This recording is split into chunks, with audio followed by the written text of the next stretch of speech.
Bonjour à tous et bienvenue dans ce 6h30, début de la visite du président de la République Alassane Ouattara en Arabie Saoudite. Le chef de l'État est arrivé hier dans le royaume pour une visite officielle de 4 jours. Il est l'invité du roi Abdallah Ben Abdelaziz Al Saoud. C'est aux environs de 20h locales, 17h GMT que le président Alassane Ouattara est arrivé à l'aéroport international King Khaled de Riyad. À peine arrivé, le chef de l'État s'est rendu à la Chambre de commerce et d'industrie de l'Arabie Saoudite. Et ce mardi, le chef de l'État doit rencontrer le prince héritier Salman Ben Abdelaziz Al Saoud, vice-président du Conseil des ministres de la Défense. Au cours de son séjour, il va aussi s'entretenir avec les Ivoiriens vivant en Arabie Saoudite. Le président de la République se rendra par la suite à Jeddah, où il aura des rencontres au siège de l'OCI et de la BID. Cela fait 21 ans que le père de la nation ivoirienne, feu le président Félix Houphouët-Boigny, nous a quittés. La basilique Notre-Dame de la Paix de Yamoussoukro a abrité une messe d'action de grâce pour le repos de l'âme du premier président ivoirien. Une messe qui a réuni la famille biologique, le clergé catholique ainsi que les autorités. On s'intéresse au mobile money ou l'usage du téléphone ou des technologies de l'information et de la communication pour les transactions financières. Une activité qui gagne du terrain et défie même les structures classiques. Elle est aussi en nette progression. Il ressort d'une étude de la Banque mondiale que 1250 milliards de francs CFA ont circulé par le biais de ce nouveau mode d'opération financière. On en parle avec Adama Kone. Le rapport de la Banque mondiale est formel. La Côte d'Ivoire est considérée comme un sprinter sur le marché du mobile money. Les chiffres illustrent ce qualificatif. En 2013, les transactions en monnaie électronique se chiffrent à 1250 milliards de francs CFA, un montant qui a circulé entre 2 millions d'utilisateurs actifs. Une performance liée au coût modique des services financiers pour les ménages à faible revenu, les petites entreprises et les zones rurales difficiles d'accès. Le marché monétaire électronique en Côte d'Ivoire mobilise 12 000 agents. Le mobile money est surtout utilisé comme dépôt ou stockage sécurisé. Pour la plupart des utilisateurs, donc, c'est un portefeuille constituant une solution entre l'inaccessibilité aux services bancaires classiques et les risques liés à une détention de monnaie sur soi. Un film sur les cantines scolaires vient d'être officiellement présenté à la ministre de l'Éducation nationale et de l'enseignement technique Kandia Camara, aux partenaires de la communauté éducative ainsi qu'aux acteurs du système. Le film qui traite de l'importance des cantines scolaires a pour titre « Cantine scolaire, la solution ». Il a été réalisé par la Direction nationale des cantines scolaires. Koné Pargassoro. Afin d'accroître le taux de scolarisation dans l'enseignement primaire et la rétention des élèves tout au long de leur cursus scolaire, le gouvernement ivoirien s'est engagé à installer des cantines scolaires. Avec le retrait progressif du programme alimentaire mondial PAM en 1997, le gouvernement a mis en place un programme intégré de pérennisation des cantines scolaires. Programme dirigé par la Direction nationale des cantines scolaires qui, pour la mise en œuvre de ces activités, a décidé de réaliser Cantine scolaire, la solution, un film de sensibilisation sur l'importance des cantines scolaires. Ce film vise à donner une nouvelle impulsion à la mobilisation des communautés et des partenaires en faveur des cantines scolaires. Vous avez décidé de donner plus de visibilité aux activités des cantines scolaires en nous autorisant à réaliser un film, Madame le ministre.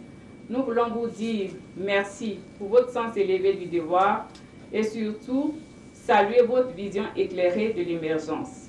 Satisfaite de la réalisation de ce film, la ministre de l'Éducation nationale et de l'enseignement technique, Kandia Camara, souhaite une large diffusion. Vous avez eu le nœud creux parce que l'image parle mieux que 1000 mots.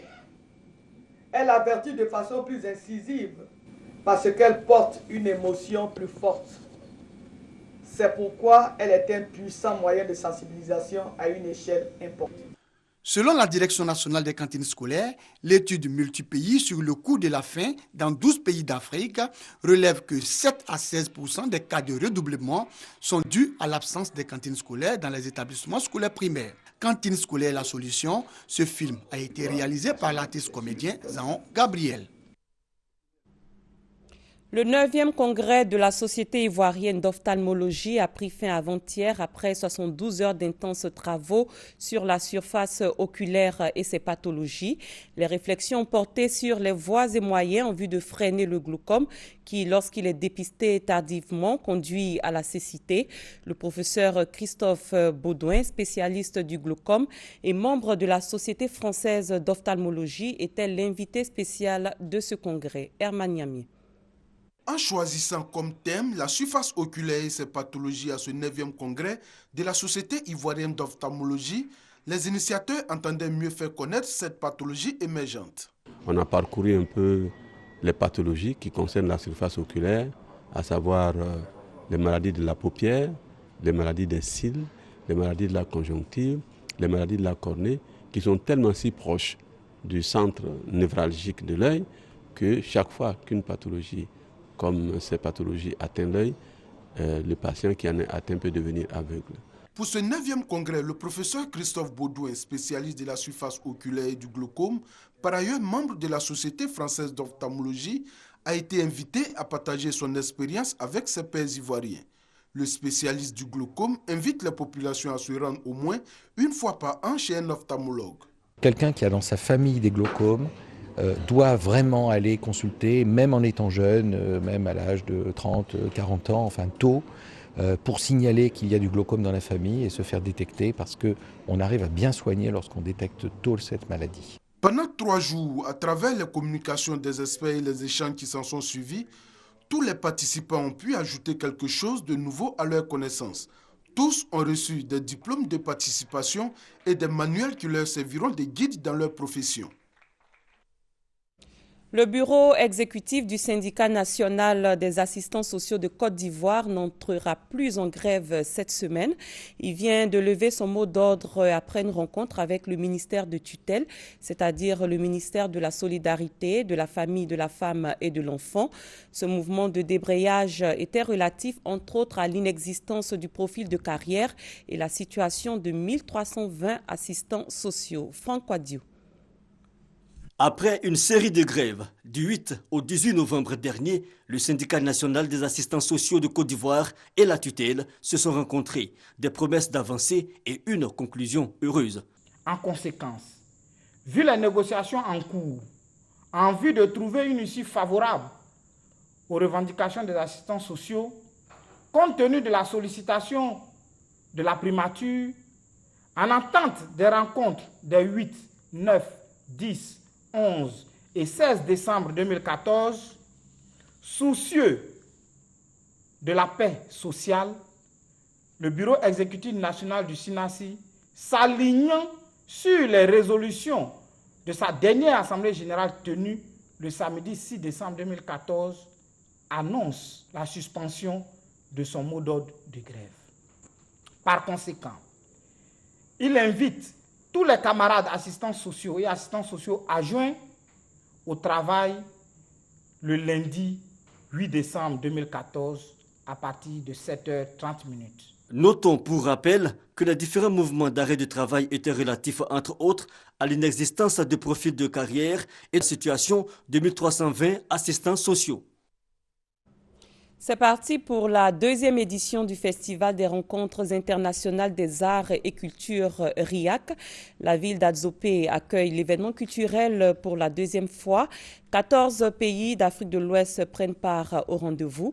Et pendant 3 jours, plus de 80 prestations artistiques et des expositions d'objets d'art africains seront les principales attractions de la cérémonie. Doigt de laser.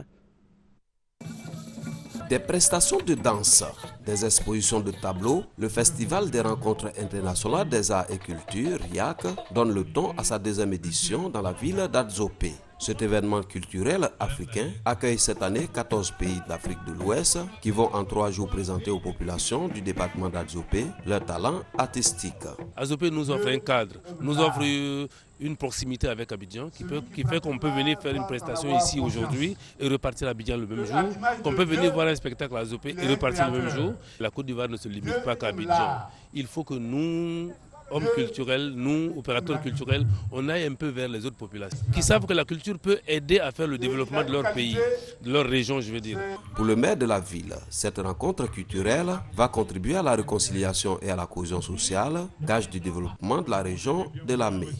Mon souhait, c'est de faire d'Adzopé un pôle de rencontre de la culture.